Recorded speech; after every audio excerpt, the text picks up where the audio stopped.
உலகில் எவ்வளவு வளர்ச்சியடைந்த நாடுகள் இருந்தாலும் இலங்கை எத்தகைய பொருளாதார பிரச்சினைகளுக்கு முகம் கொடுத்தாலும் மனித நேயம் நிறைந்த மக்கள் வாழும் ஒரே நாடு இலங்கை என்ற நாமத்தை உலகிற்கு கொண்டு சென்றுள்ளோம். இலங்கையை உலகில் மனிதநேயம் மிக்க நாடாக மாற்றுவதே தமது எதிர்பார்ப்பு என ஜனாதிபதி அனுரகுமார் திசாநாயக்க தெரிவித்தார். சர்வதேச மகளிர் தினத்தை முன்னிட்டு கொழும்பில் நேற்று ஞாயிற்றுக்கிழமை நடைபெற்ற நிகழ்வில் கலந்து கொண்டு உரையாற்றுகையிலேயே அவர் இவ்வாறு தெரிவித்தார். அவர் அங்கு தொடர்ந்தும் தெரிவித்ததாவது, உலகில் எவ்வளவு வளர்ச்சியடைந்த நாடுகள் இருந்தாலும் இலங்கை எத்தகைய பொருளாதார பிரச்சினைகளுக்கு முகம் கொடுத்தாலும் மனிதநேயம் நிறைந்த மக்கள் வாழும் ஒரே நாடு இலங்கை என்ற நாமத்தை உலகிற்கு கொண்டு செல்கிறது. அனைத்து மக்களையும் பேதமின்றி புரிதலுடன் நடத்தும் ஒரு அரசாக மாற்றுவதில் இந்நாட்டு சிறுவர்களும் பெண்களும் முக்கிய இடத்தை பிடித்துள்ளனர். தேசிய மக்கள் சக்தியின் பெண்கள் அந்த பொறுப்பை நிறைவேற்றுவது தொடர்பில் மனமார்ந்த நன்றியை தெரிவித்துக் கொள்கின்றேன். சமீபத்திய வரலாற்றில் அதிகளவான பெண்கள் ஓரிடத்தில் திரண்ட முதல் சந்தர்ப்பம் இதுவாகும். ஒரு அரசாங்கமும் ஆட்சி சிறந்ததா என்பதை அளவிடுவதற்கான சிறந்த அளவுகோல் இதுவாகும். எமது ஆட்சி மற்றும் எமது அரசாங்கத்தின் நிர்வாகம் தொடர்பில் இந்நாட்டில் உள்ள பொதுவான நம்பிக்கை அடையாளமாக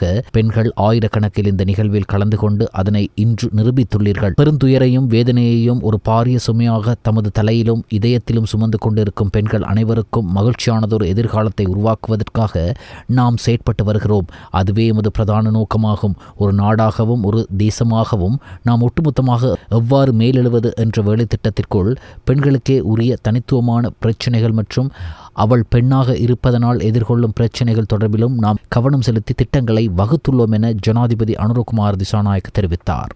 இலங்கை பெண்கள் பிரதிநிதித்துவப்படுத்தும் அனைத்து துறைகளுக்காகவும் தானும் தனது குழுவினரும் அரசியலில் ஈடுபட்டு வருவதாக பிரதமர் கலாநிதி ஹர்னி அமரசூரிய தெரிவித்துள்ளார். சர்வதேச மகளிர் தின கொண்டாட்டத்தில் கலந்து கொண்டு உரையாற்றும் போதே அவர் இதனை தெரிவித்தார். வேறு ஒரு தலைமையோ அல்லது வேறு ஒரு இயக்கத்தையோ முன்னிலைப்படுத்துவதற்காக தாம் அரசியலில் ஈடுபடவில்லை என்றும் பிரதமர் மேலும் குறிப்பிட்டுள்ளார். இந்த நாட்டில் உள்ள அனைத்து பெண் பிள்ளைகளுக்கும் அனைத்து பெண்களுக்கும் முன்மாதிரியாக பெண்கள் எவ்வாறு அரசியல் செய்ய வேண்டும் என்பது குறித்து நாளுக்கு நாள் கட்டியெழுப்பப்படும் ஒரு இயக்கமே இது. அதையிட்டு நாம் பெருமை அடைகின்றோம் என்றும் தெரிவித்தார். பெண்கள் அரசியலில் நாம் அனைவரும் ஒன்றிணைத்து செல்வதுடன் இந்நாட்டின் பெண்கள் எந்த துறையில் எங்கே இருக்கிறார்களோ அவர்களை பிரதிநிதித்துவப்படுத்தவே நாம் அரசியல் செய்கின்றோம். வேறு ஒரு தலைமையோ அல்லது வேறு ஒரு இயக்கத்தையோ முன்னுக்கு கொண்டு வருவதற்காக நாம் இங்கே எதனையும் செய்யவில்லை. எமது பெண்களின் பிரச்சினைகளை தீர்ப்பதற்கும் அவற்றை முறையாக பிரதிநிதித்துவப்படுத்துவதற்குமே நாம் இந்த அரசியலை செய்கின்றோம் என்று பிரதமர் கலாநிதி ஹர்னி அமரசூரிய தெரிவித்தார். சர்வதேச மகளிர் தினத்தை கொண்டாடும் இந்த தருணத்தில் முக்கியமாக புரிந்து கொள்ள வேண்டியது என்னவென்றால், பெண்களின் உரிமையை ஒரே ஒரு நாளில் மட்டுமே கொண்டாடுவதோடு நிறுத்திக் கொள்ளாமல் 24 மணி நேரமும் வருடத்தின் 365 நாட்களும் பெண்களின் உரிமைகளை வெற்றி கொள்ளும் நாடாக நமது நாட்டை மாற்றுவதற்கு நாம் அனைவரும் அர்ப்பணிப்போம் என்று எதிர்க்கட்சித் தலைவர் சஜித் பிரேமதாச தெரிவித்தார். சர்வதேச மகளிர் தினத்தை முன்னிட்டு ஐக்கிய மக்கள் சக்தியும் ஐக்கிய மகளிர் சக்தியும் இணைந்து தேசத்தை கட்டியெழுப்பும், அவளை பாதுகாப்போம் ஐக்கிய மகளிர் தினம் எனும் கருப்பொருளில் நேற்று ஞாயிற்றுக்கிழமை கொழும்பு தாமரை தடாக அரங்கு வளாகத்தில் ஏற்பாடு செய்த சர்வதேச மகளிர் தின விழாவில் கலந்து கொண்டு உரையாற்றும் போதே அவர் இவ்வாறு தெரிவித்தார். நிகழ்வில் தொடர்ந்து உரையாற்றிய அவர், ஆண்களுடன் ஒப்பிடும்போது பெண்களே மிகுந்த பொறுப்புணர்வுடன் பிள்ளைகளை வளர்த்து குடும்பத்தின் முன்னேற்றத்திற்காக கிடைக்கும் பணத்தை சேமித்து குடும்பத்தை வலுப்படுத்த முதலீடு செய்து முக்கியமான பணியை ஆற்றுகின்றனர். இந்த போர் சூழலில் வறுமை அதிகரிக்கும் அபாயம் காணப்படுகிறது. வாழ்வாதாரமே இல்லாமல் போகும் அபாயமும் காணப்படுகிறது. அத்துடன் பொருட்களின் விலைகள் அதிகரித்து வாழ்க்கை சுமை அதிகரிக்கும் ஆபத்தான நிலை ஏற்பட்டு தாய்மார்கள் உள்ளிட்ட பெண்கள் பல சவால்களை எதிர்கொண்டு வருகின்றனர் என்றார்.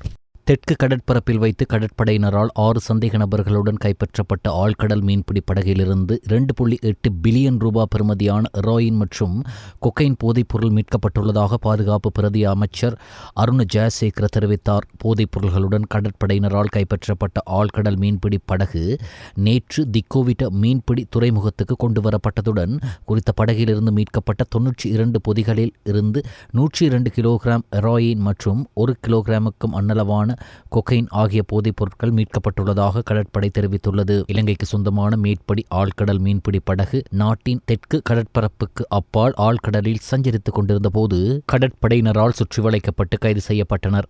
புலனாய்வு பிரிவு வழங்கியிருந்த தகவலுக்கமைய கடற்படையின் நீண்ட தூர கப்பல் பிரிவைச் சேர்ந்த அதிகாரிகள் குழுவினர் சோதனை நடவடிக்கை ஒன்றை முன்னெடுத்து ஆழ்கடலில் வைத்து சந்தேகத்திற்கிடமான மீன்பிடி படகை கைப்பற்றியதுடன் அதிலிருந்து 6 சந்தேக நபர்களும் கடற்படையினரால் கைது செய்யப்பட்டிருந்தனர். கடற்படையினரால் ஆழ்கடலில் வைத்து பொறுப்பேற்கப்பட்ட ஆழ்கடல் மீன்பிடி படகும் அதிலிருந்த 92 போதைப்பொருள் அடங்கிய பொதிகளும் மேலதிக விசாரணைகளுக்காக நேற்று திக்கோவிட்ட மீன்பிடி துறைமுகத்துக்கு கொண்டுவரப்பட்டன. அதனைத் தொடர்ந்து போலீஸ் போதைப்பொருள் ஒழிப்பு பணியகம் நடத்திய பரிசோதனைகளில் 14 பொதிகளிலிருந்து 102 கிலோகிராமுக்கும் அதிகளவான ஹெரோயின் மற்றும் 900 கிராமுக்கும் அதிகளவான கொக்கைன் போதைப் பொருள் இருப்பதாக உறுதி செய்யப்பட்டது. இதேவேளை இந்த சம்பவம் தொடர்பில் போலீஸ் போதைப்பொருள் பணியகம் மேலதிக விசாரணைகளை முன்னெடுத்து வருகிறது. மேலும் பாதுகாப்பு பிரதி அமைச்சர் ஓய்வு பெற்ற மேஜர் ஜெனரல் அருண் ஜெயசேகர மற்றும் கடற்படை தளபதி வைஸ் அட்மிரல் காஞ்சன பனாகுட ஆகியோர் இந்த நடவடிக்கைகளை கண்காணிப்பதற்காக நேற்று திக்கோவிட்ட மீன்பிடி துறைமுகத்திற்கு வருகை தந்திருந்தனர்.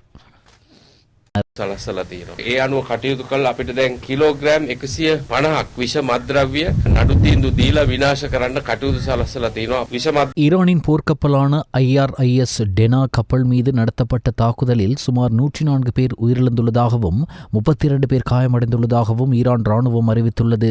அமெரிக்கா நடத்திய தாக்குதல் காரணமாக இலங்கை கடற்பரப்பிற்கு அப்பால் இந்த கப்பல் விபத்துக்குள்ளானது. கடந்த மார்ச் 4ஆம் தேதி காலி துறைமுகத்திலிருந்து சுமார் 40 கடல் மைல் தொலைவில் இந்த பல் தாக்குதலுக்குள்ளானது. கப்பலிலிருந்து 35 பேரை இலங்கை கடற்படையினர் மீட்புக் குழுவினர் மீட்டு கரைக்கு அழைத்து வந்தனர். அவர்கள் சிகிச்சைக்காக காலி கராப்பிட்டிய வைத்தியசாலையில் அனுமதிக்கப்பட்டனர். அவர்களில் 10 பேர் இன்னும் சிகிச்சை பெற்று வருகின்றனர்.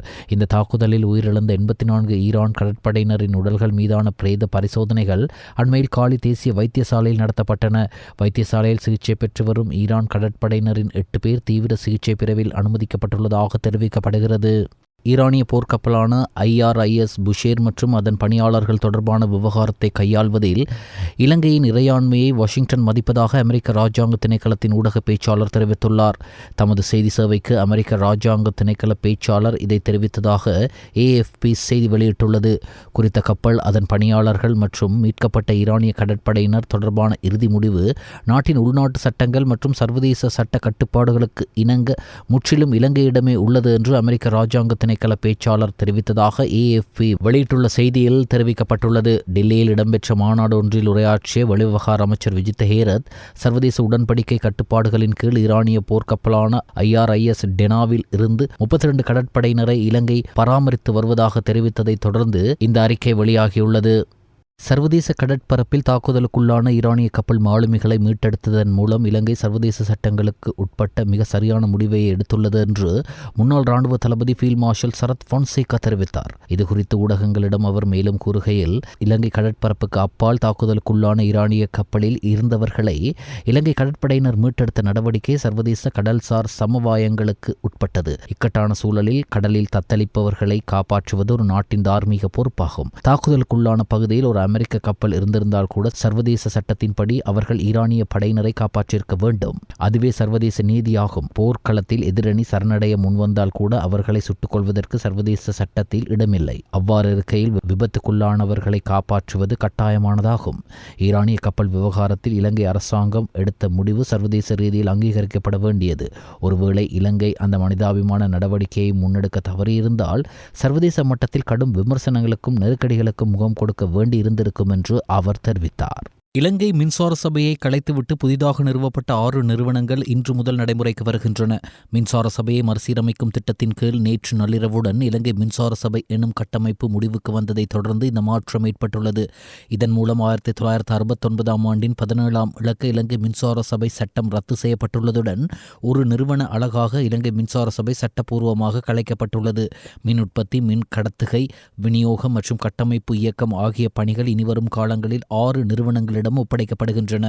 இதற்கான விசேட வர்த்தமானி அறிவித்தலை எரிசக்தி அமைச்சர் ஏற்கனவே வெளியிட்டிருந்தமை குறிப்பிடத்தக்கது. வீதியில் மோட்டார் சைக்கிளை கவனக்குறைவாக செலுத்திய சம்பவத்துடன் தொடர்புடைய ஒருவர் போலீசாரால் கைது செய்யப்பட்டுள்ளார். இது தொடர்பான காணொலி ஒன்று சமூக வலைத்தளங்களில் வைரலானதை அடுத்து அதனை செலுத்திய நபர் இவ்வாறு கைதாகியுள்ளார். 2 இளைஞர்கள் வீதியில் பயணிப்பவர்களுக்கும் ஏனைய வாகனங்களுக்கும் இடையூறு விளைவிக்கும் வகையில் விபத்து ஏற்படும் வகையிலும் மோட்டார் சைக்கிளை செலுத்திய சம்பவம் தொடர்பான காணொலியின் அடிப்படையில் போலீசார் விசாரணைகளை ஆரம்பித்திருந்தனர். குறித்த மோட்டார் சைக்கிள் ஆனமடுவ பகுதியை நோக்கி செலுத்தப்பட்டமை இதன்போது கண்டறியப்பட்டது. நவகத்தேகம போலீஸ் நிலைய உத்தியோகத்தர்கள் குழுவினால் இந்த கைது இடம்பெற்றுள்ளது. இதன்போது அவர் செலுத்திய மோட்டார் சைக்கிளையும் போலீசார் பறிமுதல் செய்துள்ளனர். இவ்வாறு கைது செய்யப்பட்டவர் நவகத்தேகம் பகுதியைச் சேர்ந்த 19 வயதுடைய இளைஞர் என தெரிய வந்துள்ளது. இந்த ஆண்டின் கடந்த 2 மாத காலப்பகுதியில் 3600க்கும் அதிகமான வீதி விபத்துகள் பதிவாகியுள்ளதாக இலங்கை போலீசார் தெரிவித்துள்ளனர். போலீஸ் ஊடக பிரிவு வெளியிட்டுள்ள தகவலின்படி ஜனவரி 1ஆம் தேதி முதல் மார்ச் 2ஆம் தேதி வரையிலான காலப்பகுதியில் மாத்திரம் 3642 விபத்துகள் பதிவாகியுள்ளன. 405 உயிரிழப்பு நேரிட்ட விபத்துகள் பதிவான நிலையில் அவற்றில் 422 உயிரிழந்துள்ளனர். அத்துடன் 866 பாரதூரமான விபத்துகள் பதிவான நிலையில் அவற்றில் 1730 பேர் காயமடைந்துள்ளனர். இது தவிர 641 விபத்துகளில் சொத்துக்களுக்கு சேதம் ஏற்பட்டுள்ளதாக போலீசார் தெரிவிக்கின்றனர். கடுவல பகுதியில் வெளிநாட்டில் தயாரிக்கப்பட்ட கைத்துப்பாக்கியுடன் ஒருவர் கைது செய்யப்பட்டுள்ளார். கடுவல போலீஸ் நிலைய உத்தியோகத்தர்கள் குழுவினால் முன்னெடுக்கப்பட்ட சுற்றிவளைப்பின் போதே இந்த நபர் கைது செய்யப்பட்டுள்ளார். கைது செய்யப்பட்டவர் கடுவல வெளிவிட்ட பகுதியைச் சேர்ந்த 47 வயதுடையவர் என அடையாளம் காணப்பட்டுள்ளார். இவரிடமிருந்து வெளிநாட்டில் தயாரிக்கப்பட்ட ரிவால்வர் துப்பாக்கி கைப்பற்றப்பட்டுள்ளது. இச்சம்பவம் குறித்து கடுவல போலீசார் மேலதிக விசாரணைகளை முன்னெடுத்து வருகின்றனர். கொழும்பு 3 பிசியோ பிரீமியர் நிறுவனம் ஏற்பாடு செய்த மூவி ஸ்ரீலங்கா என்ற தேசிய சுகாதார இயக்கம் சிறப்பாக நடைபெற்றது. இந்த நிகழ்ச்சி 5 கிலோமீட்டர் ஓட்ட போட்டியுடன் தொடங்கியது. பிசியோ பிரீமியர் வளாகத்தில் தொடங்கி பாலதக்ஷ மாவட்ட வரை சென்று மீண்டும் அங்கு முடிவடைந்தது. பொதுமக்களுக்காக கண் பரிசோதனை, தோல் மற்றும் உடல்நிலை மதிப்பீடு, இரத்த அழுத்தம், பிஎம் மற்றும் நீரிழிவு பரிசோதனைகள் உள்ளிட்ட சுகாதார பரிசோதனை மையமும் நடத்தப்பட்டது. பெண்களின் முழுமையான நலனை மையமாக கொண்ட நிகழ்ச்சியும் நடைபெற்றது. பெண்களுக்கு எதிராக பல்வேறு செயற்பாடுகள் முன்னெடுக்க இந்நிகழ்ச்சி நிலக்சி காசிலிங்கம் அவர்களின் வழிகாட்டுதலின் கீழ் நடைபெற்றது.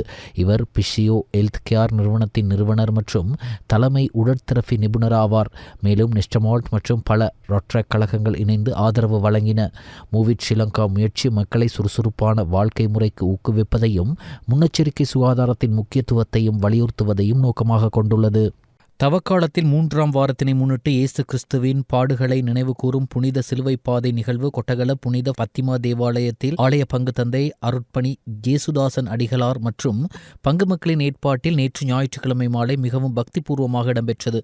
இந்நிகழ்வானது கொட்டகல புனித பத்திமா தேவாலயத்திலிருந்து ஆரம்பித்து கொட்டகல நகர் வழியாக இயேசு கிறிஸ்து தனது வாழ்வின் இறுதி நாட்களில் தண்டனை விதிக்கப்பட்டது முதல் சிலுவையில் உயிர் துறந்த கல்லறையில் அடக்கம் செய்யப்பட்டது வரை அவர் சந்தித்த துன்பங்களை நினைவு கூர்ந்து 14 நிலைகளாக தியானித்து கொட்டகல லொக்கில் அந்தோனியார் திருச்சுரூபம் வரை சென்று சிலுவை பாதை நிகழ்வு நிறைவடைந்தது. அதனைத் தொடர்ந்து லொக்கில் அந்தோனியார் திருச்சுரூப முன்றலில் பங்கு தந்தை மற்றும் உதவி பங்கு தந்தை ரஞ்சித் லக்ஷான் ஆகியோர் இணைந்து விசேட ஆராதனை பூஜை இடம்பெற்றமை குறிப்பிடத்தக்கது. இந்நிகழ்வு தலவாக்கல கொட்டகல ஆலய பகுதிகளிலிருந்து ஏராளமான மக்கள் கலந்து கொண்டிருந்தமை குறிப்பிடத்தக்கதாகும். பெண்களுக்கு எதிராக பல்வேறு செயற்பாடுகள் முன்னெடுக்கப்படுகின்றது. வீட்டு பணியாளர்களுக்காக செயற்படும் புரோடெக் யூனியன் சங்கத்தின் தலைவி கருப்பையா மைதிலி தெரிவித்தார்.